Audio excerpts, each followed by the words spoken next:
कहते हैं कि किस्मत से आप एक अच्छे घर में पैदा हो सकते हो, किस्मत से आप पैसा कमा सकते हो, लेकिन इस दुनिया की एक ऐसी चीज़ है जो आप किस्मत से नहीं कमा सकते, और वो है करेज, यानी कि साहस, हिम्मत।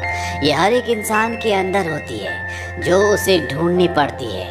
और ये कहानी भी कुछ ऐसी है। ये कहानी शुरू होती है वेस्टर्न ऑस्ट्रेलिया के गांव से, जिसका नाम है जिगलौंग, और वक्त होता है सन 1931 का।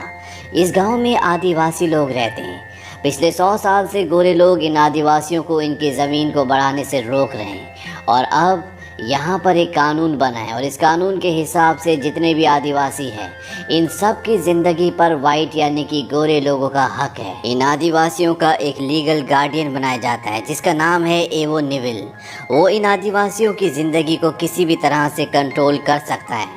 साथ ही साथ यहाँ पर जो हाफ कास्ट चाइल्ड होते हैं, वो कभी भी किसी भी फैमिली से किसी भी हाफ कास्ट चाइल्ड को उठा सकता है। हाफ कास्ट चाइल्ड उन्हें कहा जाता है जिनकी मॉम आदिवासी होती है और पिता गोरे।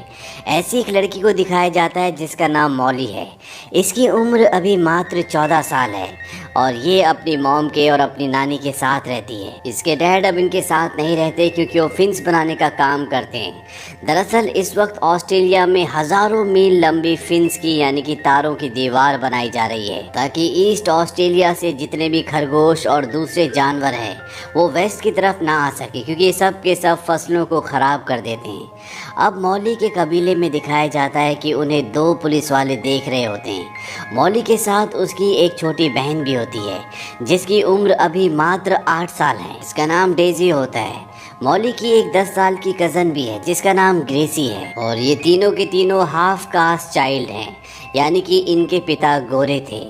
वो 2 ऑफिसर इन्हें देखकर वहाँ से चले जाते हैं, पर जब ये बात एवो नेविल को पता चलती है कि जिगलौंग गांव में 3 हाफ कास्ट लड़कियां हैं जो अब कुछ बड़ी हो चुकी हैं, तो वो कागज़ों पर दस्तखत करके उन तीनों बच्चियों को उनके गांव से, उनके घर से उठाने का हुक्म देता है। इसीलिए पुलिस वहाँ पर जाती है और उन तीनों बच्चियों को उठा लेती है। हालांकि मौली की मॉम और उसकी नानी उन्हें रोकने की कोशिश करती है, लेकिन सरकारी लोगों के आगे उनका कोई बस नहीं चलता, और वो इन तीनों बच्चियों को ट्रेन में जानवरों की तरह एक पिंजरे में बंद करके उनके गांव से कई 100 मील दूर ले जाते हैं। इस जगह का नाम पर्थ होता है। यहाँ पर मिशनरीज काम करती है, जहाँ पर वो हाफ ब्लड चाइल्ड को घर के सारे काम, खेती के सारे काम सिखाते हैं, ताकि वो वाइट लोगों के घर पर काम कर सकें और आगे चलकर वो वाइट लोगों के साथ शादी कर लें। क्योंकि मिस्टर नेविल का ये मानना होता है कि 3 जनरेशन के बाद हाफ कास्ट चाइल्ड का जो ब्लड होता है, जो उनके अंदर सेल्स होते हैं, वो पूरी तरह से बदल जाते हैं और उनके बच्चे पूरी तरह से वाइट बच्चों में कन्वर्ट हो जाते हैं। और एक यही कारण होता है कि आदिवासियों के उन बच्चों के जिनके पिता वाइट होते हैं, उन बच्चों को वहाँ से छीन कर यहाँ पर ले आते हैं। इन्हें कोई फर्क नहीं पड़ता कि इससे उन बच्चों के दिल में और उनके परिवार वालों के दिल पर क्या गुजरती है। अब यहाँ कैंप में पहुँचने के बाद मिस्टर नेविल मौली की बॉडी का स्किन कलर चेक करते हैं। दरअसल वो देखना चाहते हैं कि उसकी बॉडी के स्किन में, उसके कलर में कुछ चेंजेस आए कि नहीं, लेकिन उसकी बॉडी में कोई भी चेंजेस नहीं होते। दरअसल यहाँ पर जिन बच्चों की बॉडी में चेंजेस होते हैं, उन बच्चों को यहाँ पर घर के कामकाज नहीं सिखाए जाते, बल्कि उन्हें नॉर्मल स्कूल में नॉर्मल बच्चों के साथ पढ़ाया जाता है, ताकि आगे चलकर वो उन्हीं की कम्युनिटी में शामिल हो जाएं। अब मौली और उसकी दोनों बहनों को यहाँ के तौर तरीकों में ढलना है, इसीलिए उन्हें सब कुछ सिखाया जा रहा होता है। एक दिन यहाँ पर एक आदमी जो घोड़े पर बैठा होता है, जिसे यहाँ पर ट्रैकर कहा जाता है, वो एक लड़की को अपने साथ लेकर आता है। दरअसल ये लड़की अपने बॉयफ्रेंड से मिलने के लिए यहाँ से भाग गई थी, और ट्रैकर का काम होता है कि जो भी बच्चा यहाँ से भाग जाए उसे पकड़ कर लेकर आना। इस बच्ची को यहाँ पर लाकर एक छोटे से कमरे के अंदर ले जाया जाता है और बहुत बुरी तरह से उसकी पिटाई की जाती है। मौली और उसकी दोनों बहनें सब कुछ देख रही होती हैं। अब यहाँ पर कुछ दिन बिताने के बाद मौली ये तय करती है कि वो अपनी बहनों के साथ यहाँ से भाग जाएगी, क्योंकि उसका दिल यहाँ पर बिल्कुल भी नहीं लग रहा होता, और साथ ही साथ उसे अपनी मॉम की बहुत याद आ रही होती है। और एक सुबह जब सब बच्चे चर्च में प्रेयर करने के लिए गए होते हैं, तो मौली यहाँ से अपनी दोनों बहनों के साथ भाग जाती है।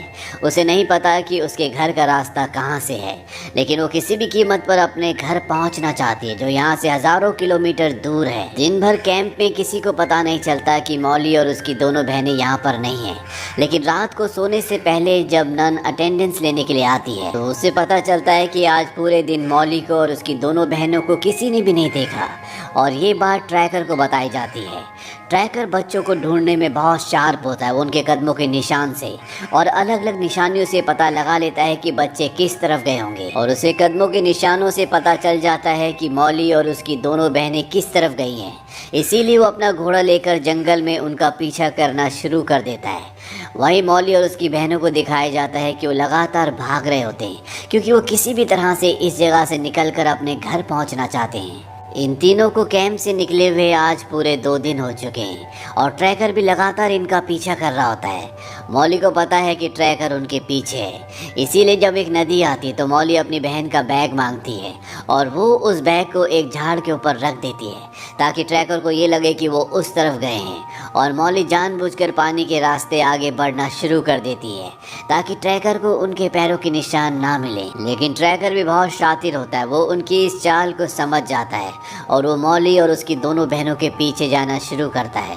मौली और उसकी बहनों को पता चल जाता है कि ट्रैकर उनके आसपास ही है और ये तीनों के तीनों झाड़ियों में छुप जाते हैं, इसीलिए ट्रैकर इन तीनों को नहीं देख पाता। और जब ट्रैकर वहाँ से निकल जाता है तो ये भी आगे का सफ़र तय करते हैं। ये तीनों के तीनों भूखे हैं और तभी इन्हें 2 आदमी देखते हैं जो इन्हीं की तरह आदिवासी हैं। उनके पास शिकार होता है और वो मौली और उसकी बहनों के कपड़े देखकर इन तीनों को देखकर समझ जाता है कि ये तीनों की तीनों कैंप से भाग कर आई हैं। साथ ही साथ उसने ट्रैकर को नदी के किनारे देखा होता है।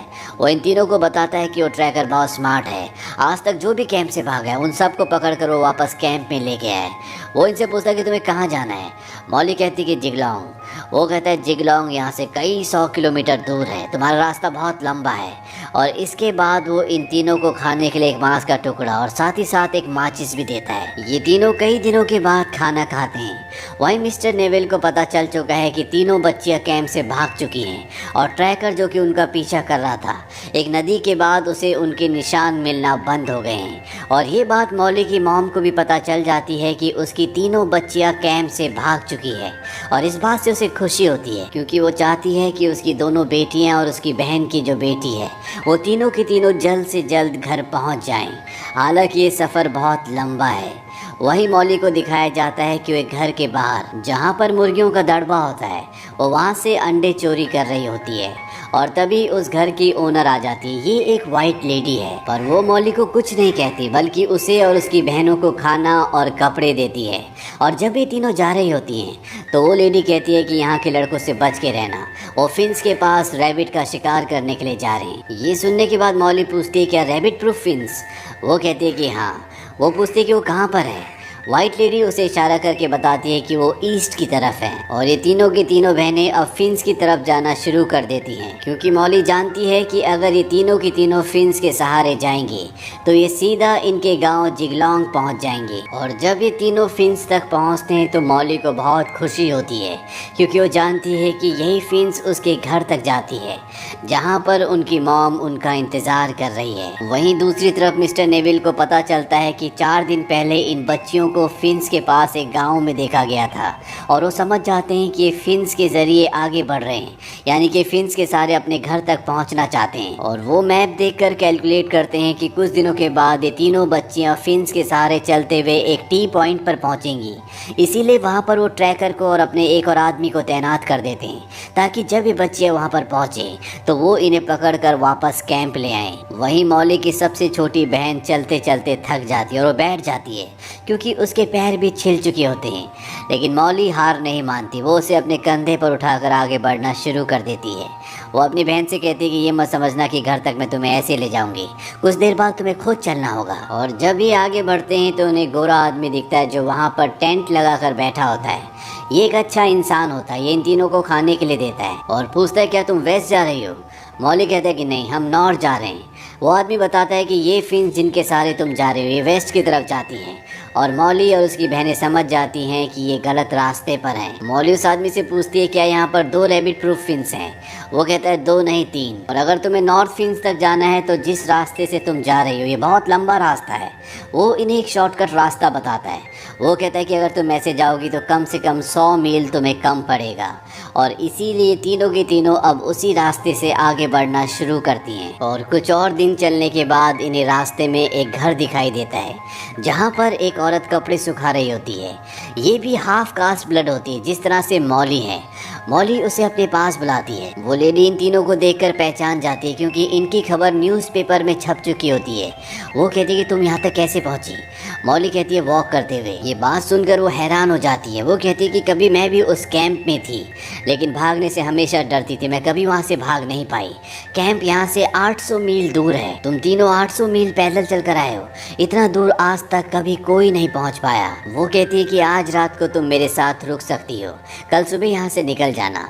मौली इस बात के लिए मान जाती है, और जब वो रात को उसके कमरे में सो रहे होते हैं तभी वहाँ पर एक वाइट मैन आता है। दरअसल इसे नहीं पता होता कि यहाँ पर ये 3 बच्चे हैं, और जब वो इन तीनों को देखता है वो यहाँ से चला जाता है। मौली अपनी बहनों के साथ रात को यहाँ से निकलना चाहती है, लेकिन तभी वो लेडी आ जाती है जिसने इन्हें यहाँ पर रखा है।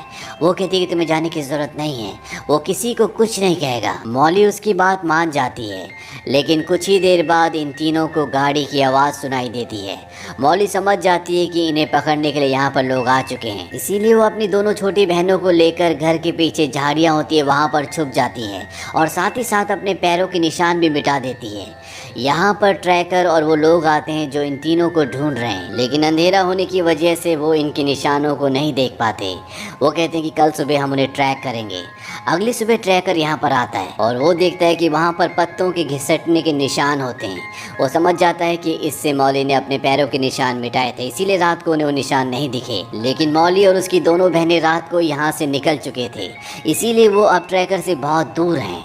वो तीनों एक बार फिर से रैबिट प्रूफ फिंस के पास हैं, और वो उन फिंस को फॉलो करते हुए अपने घर की तरफ बढ़ रहे हैं। वहीं दूसरी तरफ नेविल, जो इन तीनों लड़कियों के भागने से पूरी तरह से परेशान है, वो इंस्पेक्टर से कहता है कि इस बात को चारों तरफ फैला दो कि ग्रेसी की मॉम उसका इंतजार विलूना में कर रही है। ग्रेसी विलूना की कज़न सिस्टर है जो उन्हीं के साथ हैं। ये तीनों लगातार आगे बढ़ते रहते हैं, और तभी इन्हें एक और आदमी मिलता है जो इन्हें खाने के लिए भी कुछ देता है, और वो ग्रेसी को कहता है कि तुम्हारी मॉम विलूना में तुम्हारा इंतज़ार कर रही है, तुम ट्रेन से वहाँ तक पहुँच सकती हो। ये बात सुनने के बाद मौली वहाँ से खड़ी हो जाती है, और वो ग्रेसी को कहती है कि चलो हमें यहाँ से चलना चाहिए, ये झूठ बोल रहा है। ग्रेसी मौली से कहती है कि हो सकता है कि ये सच कह रहा हो, और मेरी मॉम मेरा इंतज़ार विलूना में कर रही हो। मौली उसे समझाने की कोशिश करती है कि ये झूठा है, लेकिन ग्रेसी उसकी बात नहीं सुनती।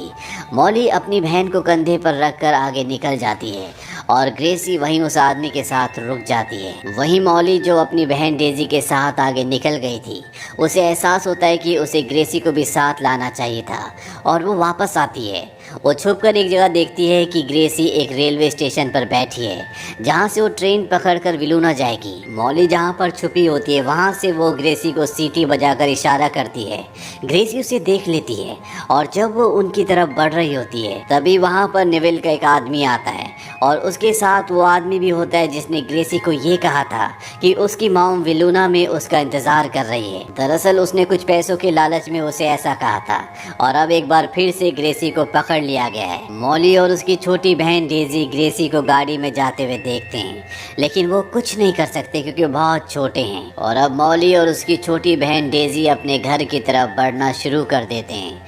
वहीं दूसरी तरफ ये भी दिखाया जाता है कि मिस्टर नेविल ने जहाँ पर अपने आदमी को रखा होता है, जहाँ पर उनके हिसाब से मौली को और उसकी बहन को पहुँचना है, आज 21 दिनों के इंतज़ार के बाद भी वो लोग वहाँ पर नहीं पहुँचे, क्योंकि मौली और उसकी बहन ने शॉर्टकट रास्ता ले लिया था ताकि वो 100 मील का सफ़र अपनी जर्नी से कम कर सकें। वहाँ पर जो गोरा आदमी होता है वो ट्रैकर को कहता है कि अपना सामान पैक करो, अब हम यहाँ पर नहीं रुकेंगे। वहीं मिस्टर नेविल भी अब पूरी तरह से परेशान है, और वो जिगलोंग गांव, जहाँ पर मौली और उसकी बहन जा रही हैं, जो उनका घर है, वहाँ के इंचार्ज को एक खत लिखते हैं। वो कहते हैं कि मौली और उसकी बहन इस मंथ के आखिरी तक जिगलोंग पहुँच जाएंगी, और जैसे वहाँ पहुँचे उन्हें दोबारा पकड़कर कैंप में भेज दिया जाए। वहीं मौली और उसकी छोटी बहन डेजी पूरी तरह से थक चुके हैं, ये भूखे हैं, ये प्यासे हैं, और इन्हें दूर दूर तक कहीं भी पानी नहीं दिखता, क्योंकि अब गर्मियों का भी मौसम आ चुका होता है और झील तालाब सब सूख चुके होते हैं। लेकिन मौली किसी तरह से उस सूखी हुई झील से पानी खोद कर निकालती है और अपनी बहन डेज़ी की प्यास बुझाती है। लेकिन चाहे इनके अंदर कितना ही करेज क्यों ना हो, सिर्फ पानी पीकर ये आगे का सफ़र तय नहीं कर सकते। और कुछ ही दूर जाने के बाद मौली, जिसने अपनी बहन डेज़ी को कंधे पर उठा रखा है, वो बेहोश होकर ज़मीन पर गिर जाती है। वो कई घंटों तक उसी ज़मीन पर उसी तरह से बेहोश पड़ी होती है। उसकी बहन डेज़ी भी बेहोश है और सुबह उसे एक चील की आवाज़ आती है और वो खड़े होकर उस चील को देखना शुरू कर देती है। उसकी मॉम ने उसे बताया था कि ये आत्माओं का पक्षी है, ये हमेशा तुम्हारी देखभाल करेगा। और अब उस पक्षी को देखने के बाद मौली को हिम्मत आती है और वो नॉर्थ फिन्स तक भी पहुंच चुकी होती है, जो उससे कुछ ही दूर होती है। वो अपनी बहन डेज़ी को अपनी गोद में उठाती है और नॉर्थ फिन्स की तरफ अब बढ़ना शुरू कर देती है, जो उसके गांव जिगलॉन्ग तक जाती है। लेकिन इन दोनों बच्चियों को नहीं पता कि इनके गांव जिगलॉन्ग में नेविल का आदमी उनका इंतज़ार कर रहा है, ताकि वो इन्हें पकड़कर वापस उसी कैंप में भेज दे। और जब मौली अपने गांव जिगलॉन्ग पहुंचने वाली होती है तो उस आदमी को आभास हो जाता है कि वो आने वाले हैं और वो उन्हें ढूंढने के लिए जंगलों की तरफ बढ़ता है। लेकिन वहाँ पर मौली और मौली की नानी भी होती है। मौली के मॉम के हाथ में जो लकड़ी होती है, जो आगे से बहुत शार्प होती है, जिससे शिकार करते हैं, वो उस लकड़ी को लेकर उस ऑफिसर की तरफ बढ़ती है। हालांकि उसके पास गन होती है, लेकिन फिर भी वो डर जाता है और वहाँ से चला जाता है। और कुछ ही दूर जाने के बाद मौली की मॉम देखती है कि मौली और उसकी छोटी बेटी डेज़ी वहाँ पहुँच चुकी है। वो उन दोनों को देखकर बहुत खुश होती है और अपनी दोनों बच्चियों को गले लगा लेती है। मौली कहती है कि हम ग्रेसी को नहीं बचा पाए, वो उसे पकड़ कर ले गए। इसके बाद मौली की मॉम और उसकी नानी वापस जिगलॉन्ग गांव नहीं लौटते, क्योंकि उन्हें पता है कि अगर ये लौटे तो नेविल के आदमी इन्हें दोबारा पकड़ कर ले जाएंगे। इसीलिए वो अपनी दोनों बच्चियों को लेकर बीहड़ में चले जाते हैं, ताकि नेविल और उसके आदमी कभी भी उन तक ना पहुंच सके। वहीं दूसरी तरफ नेविल को दिखाया जाता है, जो अपने आदमियों से कहता है कि हमारे पास इतना फंड नहीं है कि हम मौली और डेज़ी को दोबारा ढूंढ सकें, इसीलिए हम इस केस को यहीं पर बंद करते हैं। मौली और उसकी बहन डेज़ी को अपने घर तक पहुंचने के लिए 9 हफ्ते यानी कि लगातार 63 दिनों तक चलना पड़ा था, क्योंकि उनका घर उस कैंप से जहां पर उन्हें रखा गया था वहां से 2400 किलोमीटर दूर था। इन दो छोटी बच्चियों ने पैदल ही बिना जूते चप्पलों के 2400 किलोमीटर तय किया, जो कि अपने आप में एक ऐसी बात है जो हर एक इंसान को असमंजस में डाल दे। और अंत में हमें मौली और डेज़ी की असली वीडियो फुटेज दिखाई जाती है, जो कि अब बहुत बूढ़ी हो चुकी है। मौली बताती है कि उन्होंने अपनी कज़न सिस्टर ग्रेसी को, जिसे पकड़ लिया गया था, उसे फिर कभी नहीं देखा, क्योंकि उसकी मृत्यु हो चुकी थी। और वो ये भी बताती है कि आगे चलकर उसकी शादी हुई, उसकी 2 बेटियां हुई और नेविल के लोगों ने एक बार फिर से मौली और उसकी बेटियों को पकड़ लिया, उन्हें उसी कैंप में ले गए। पर मौली एक बार फिर से अपनी एक बेटी को उस कैंप से लेकर भागने में कामयाब हो गई। वो वापस 2400 किलोमीटर का फासला तय कर कर अपने गांव में पहुंची। पर शायद दुख और तकलीफ मौली की ज़िंदगी का हिस्सा होता है, इसीलिए उसकी उसी बेटी को, जिसे वो कैंप से लेकर वापस आई थी, उसे एक बार फिर से पकड़कर कैंप ले जाया जाता है। और इसके बाद मौली ने कभी भी अपनी बेटी को दोबारा नहीं देखा। मौली और डेज़ी, जो अब बहुत बूढ़ी हो चुकी है, वो कहती है कि अब हम दोबारा कभी उस जगह वापस नहीं जाने वाले। तो ये थी एक सच्ची, दुख भरी पर साहस से भरपूर कहानी। ये फिल्म सन 2002 में रिलीज हुई थी। IMDb पर इसकी रेटिंग है 7.4। उम्मीद करते हैं कि ये कहानी आपको पसंद आई होगी।